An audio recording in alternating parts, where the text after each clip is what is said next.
We were up 0.9% overall, Byron, and it's a bit disappointing because we were much higher earlier in the trading day, so off our best levels, but we still managed to post a positive gain. Resources, it seems, dragged us lower as we headed towards the end of the trading day. We actually opened up very much in the red, so in the bigger scheme of things, nice to see a day in the green. We were up around 350 points at one stage, though. Yeah, it's been very volatile. I think the main reason for a good day was the housing starts in the US, which absolutely smashed expectations. I think was well above 700,000 for the month, which is great to see. You know, Warren Buffett always says that a happy housing market means the whole economy is happy. So that's great to see from the US, from that side of things. You know, obviously there's a lot of knock-on effects that come with a good, strong housing market. Absolutely. I mean, 2.6% up on those housing start numbers for the month of April. And then when you see what happens to sentiment when we do get a bit of positive economic data, and then when you see a little bit of headway being made with regards to the Greek political scenario, and then Angela Merkel says, you know, Greece, we don't want them to leave the Eurozone. Things looking slightly better today, but the question is, can it last until tomorrow?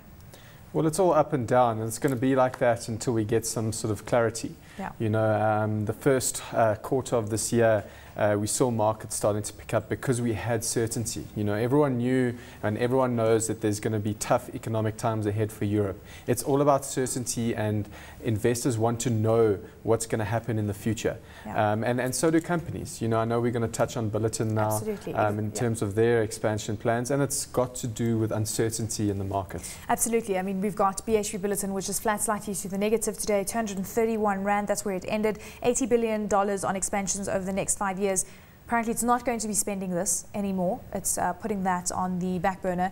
Is this the right thing to do? We just need to clarify. It's not that they're not going to spend, it's that they're not going to spend the full 80 billion. They're still going to spend a lot of that. And 80 billion is massive. You know, the company is about 200 billion. It's the biggest miner in the world. So 80 billion is a big portion of, you know, its market cap.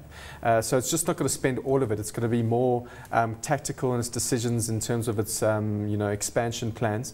And that's because there is uncertainty out there. So maybe sitting on a bit more cash than they would normally like to, also paying out shareholders. Do you think that this is indicative of the fact that there is definitely a slowing in growth occurring from China and with overall the commodity space? Well, there has been a slowdown. There's no doubt about that. We've seen that with Chinese economic data coming through, and commodity prices have pulled back.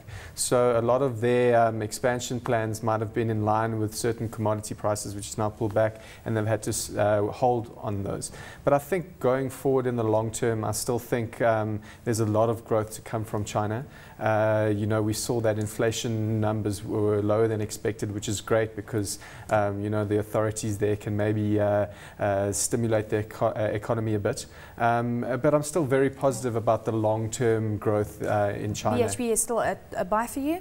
Yeah, definitely. Yeah. Okay. I think the gas assets are also very exciting. They had a report about that earlier in the week, and I think that's a big theme for the future, is gas as an alternative. So the all-share index is not looking that bad. Top 40 is sitting at a 4-month low, and again, it's the resource counters that seems to be dragging the top 40 index, because obviously dominated by the resource counters. Again, it seems to be an industrial play.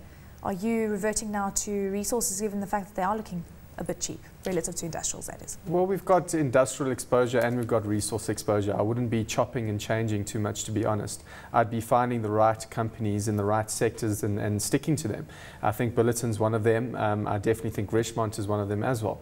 You know, it's one we've been holding for 4 or 5 years now, since they offloaded that tobacco assets. You know, we've been strong buyers of Richemont. And sales up 29%. Yes, it's great to see, you know, and it's a simple investment theme. It's that whole aspirational consumerism.